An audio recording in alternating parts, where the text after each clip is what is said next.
That kind of day, huh? Hang on a second. I'm checking to see if this thing is still running. That makes sense. There's an internal error on YouTube. Fun times. Fun times. I might have to change the way that I launch this show because this seems to happen a lot with what I've been using. So I guess we're back up and running. Okay. Sorry about that, guys. I don't know what's going on. We've been having some issues on the live stream of late. I'm going to try to fix that. I think we are back up and running on YouTube now. But unfortunately, we're going to have to splice this together or something like that. I don't know what just happened. Anyway, let's get back to the game management issues by the Texans. They love that up-tempo hurry up in short yardage situations, and then they never convert them. The first time they tried to do it, we never actually saw them run a play because the Titans challenged it. But the second time they tried to run it, they got stuffed. And then they thought about going for it on 4th and short before settling for a delay of game penalty. I don't know what DeMecoRyans was thinking there, and I know at the very end of his press conference yesterday, he was frustrated when asked about it. But, hey, man, I mean, it seemed like there was no real plan there. Why are you mad about that? Also, tie game, 45 seconds left in the first half. You're at your 14. Should you be conservative? Or should you try to go for a touchdown? Texans tried to go for something. Touchdown, field goal. And I liked being aggressive to a point, but considering the way this game started and considering how Tennessee was moving the football, with 45 seconds left, did it make sense to throw the football when you're inside your own 20? I don't think it did. I think it would have made more sense to run the first play, see what happened. You weren't running the ball very, very successfully. I know a lot of Texans fans want to see the Texans throw it more. I don't know if that lack of balance is going to help them out if the Titans are going to be on the field on offense the whole game. And then Stroud throws that interception, and I know that the broadcast said that it was on John Mechie not being in the right spot more than it was on CJ Stroud. But if you watch the replay of that, it seemed like Stroud was feeling pressure that wasn't quite there, rushed the throw. And if he couldn't see John Mechie, I know he's trusting him to be in a certain spot, but maybe you have to be careful in that spot given where you are and how much time is left. Like, really, the one thing you can't do is turn it over. And he turned it over. The offensive line. Yikes, guys. You know, I don't really know what to say about the offensive line anymore. We know they can't really pass protect. Stroud got sacked 4 times today. That seems to be the standard expectation. And Joe Mixon can't overcome them. And in this game, he only had 1.6 yards a carry. 14 for 22.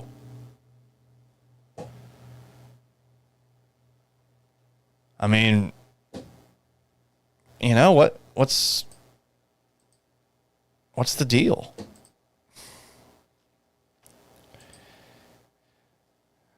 You can't do anything about it. You're just stuck with what you got right now. There were some suspect play calls. If you're not a Bobby Slowick fan, we can go through that if you want. You've got, on the second drive of the game, the Texans call a play with a weird check down. It loses yards and sets up a 3rd and 9. They, on the third drive of the game, ran a screen pass for a loss that led to a 3rd and long. 5th drive of the game, after the Stroud bomb to Nico Collins, they call a run where Joe Mixon loses a few, becomes 2nd and long in a goal-to-go kind of situation. Drive 6, it's a tie game. There's 41 seconds to go. The Texans are at their own 14. 2 passes, and they're an incompletion and the Stroud interception. Should you have called passes there? Again, I think that can be on both Bobby Slowick and DeMecoRyans. Drive 10, the Texans call a 2nd and 10 read option. It led to a guy being wide open for a sack. Takes them out of Titans territory. And I know they got the ball back on that drive, but I don't know what that play call was. And then you've got all the screens, which almost never work. One of them worked on a 1st and 20 and a goal to go situation. Great, wonderful, splendid, but screen passes for this team almost never work.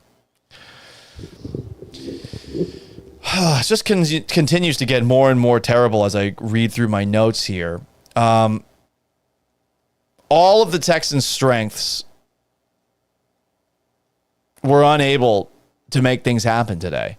First off, Joe Mixon, who couldn't do it all on his own this time. And then you've got the defense.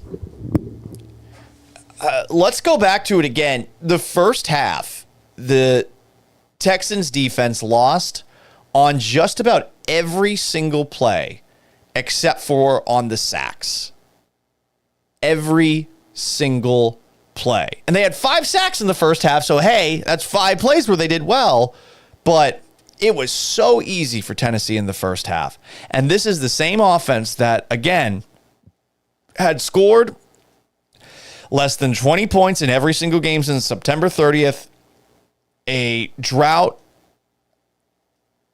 that is the worst stretch for Tennessee in 18 years. And you allowed 20 points to them in the first half.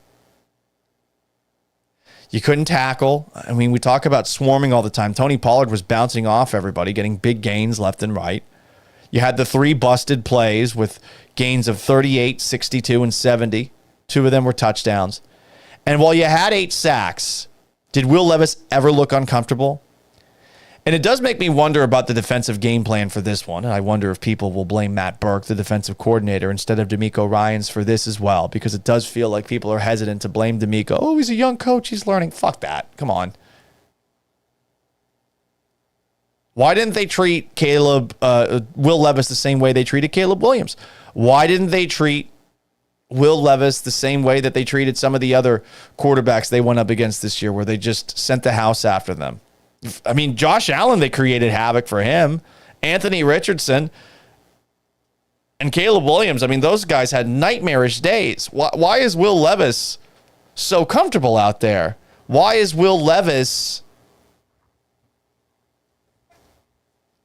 looking the way that he was with the cushion that Texans defenders were giving to Titans receivers? I know Jalen Petrie got hurt. Does that mean everyone should be giving huge cushion on 3rd and longs that are allowing the Titans to get easy conversions? Oh, the list continues to get worse that I put together. The Titans tried to give the Texans this game so many times.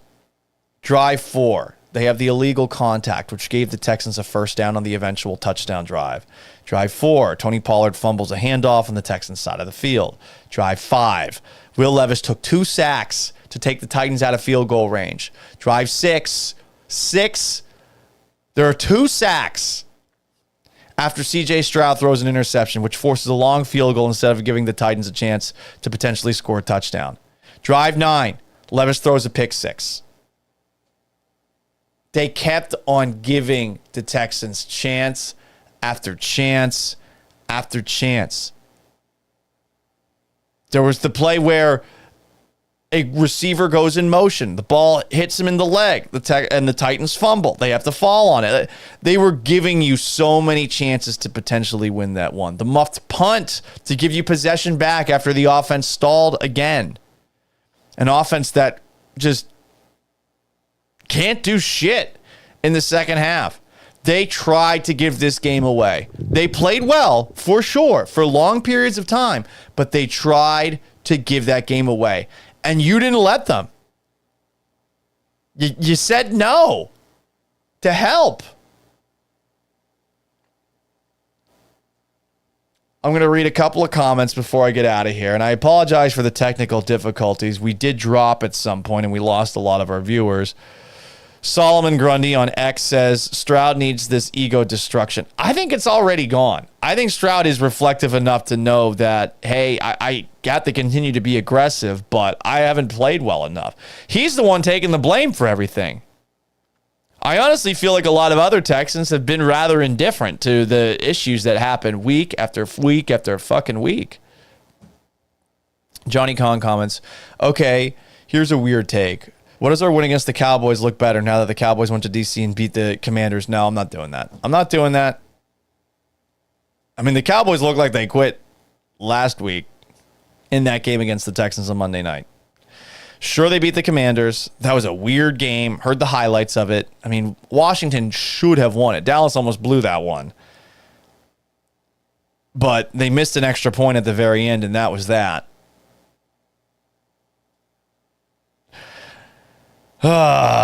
DeRhino 1, last comment of the night. Okay, honestly, after the great return and initial touchdown, I feels like the guys thought it would be a cakewalk. Yeah, I did too. I mean, it did look like it was going to be very easy. A sleeper, and by the time they got punched in the mouth, it was too late to recover. They were rocked. But it was a slow punch to the mouth. I mean, the Titans had that first drive. They get a field goal after the big sack by Danielle Hunter. Danielle Hunter and Will Anderson, they had a fantastic game. I forget actually who had the first sack. Was the first sack Will Anderson? First sack was Will Anderson, but Will Anderson and Danielle Hunter, it feels like they're having a Legolas / Gimli kill count competition, like in Lord of the Rings, The Two Towers, where they're at the Battle of Helm's Deep just counting all the people they're murking. I mean, you're seeing that right now with Will Anderson and with Danielle Hunter. Huge game for both of them and an 8-sack game for the Texans. Danielle Hunter in particular, he had a couple of tackles for a loss too. He created some pressure that didn't result in sacks, but almost led to it. Hunter was the best player on the field for the Texans today. His stat numbers read 3 sacks and 5 tackles for a loss, 3 QB hits. He was awesome today. His best game. And Will Anderson had 2 more too. So on the year, after both went into the game with 7.5 sacks, Danielle Hunter now has, I believe, 10.5 on the year, and Will Anderson has 9.5. Also, who played well? Nico Collins. Nico Collins is great. I got to figure out more ways to get him the football. I love that shot play that they threw to him down the left sideline. He's so fast when he gets ahead of steam. He had the catch and run on the screen for a touchdown that got called back by the illegal shifts. His dive into the end zone, and he's like a missile. That poor guy who stood in his way. That must have hurt. I think Nico, even though he gave up his body, gave more damage to that guy. Fairbairn from 50 plus. Keyword 50 plus. He did hit yet another one. And kick returner, Dameon Pierce. He's good. Johnny Kong comments, Paul, you look like you need a good night's sleep. Don't be seduced by those bars out in the suburbs that stay open late with cheap drinks. Don't worry, I'm not in the suburbs, and I ain't doing a damn thing tonight. I am gassed, and that's going to wrap up today's post-game edition of the Gallant Says podcast. If you haven't already, please subscribe on YouTube and like this video. I know there's 2 videos today, and I apologize for that. You can also do it on Twitch, @Gallant Says. We're jazzing it up a little bit. We're going to add emotes at some point before Thanksgiving. You can also watch this live, facebook.com/Paul Gallant Sports, or on Instagram @SportsGallant, also on X @Gallant Says. The plan, this is going to start 3:30s on weekdays. I'm holding myself to that tomorrow. You can also get it in podcast form, Apple Podcasts, Spotify, and on SoundCloud. And if you ever have a question, you can get after me on X @Gallant Says, on Instagram @SportsGallant. Send me a DM. Or you can just send me an old-fashioned email, gallantsays@gmail.com. I appreciate you bearing with me. It sucks that the Houston Texans are frauds. I suppose that with 5 weeks left, anything can happen in the NFL season. The Bills looked like frauds at this point last year, but I'm just not seeing it. The same mistakes have been happening week in, week out for this team. They're not going away, and that's on the head coach, DeMecoRyans.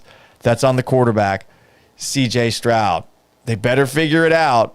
Otherwise, we're going to be talking about perhaps a first-round exit for the Texans, who have to be really thankful that they're in an AFC South.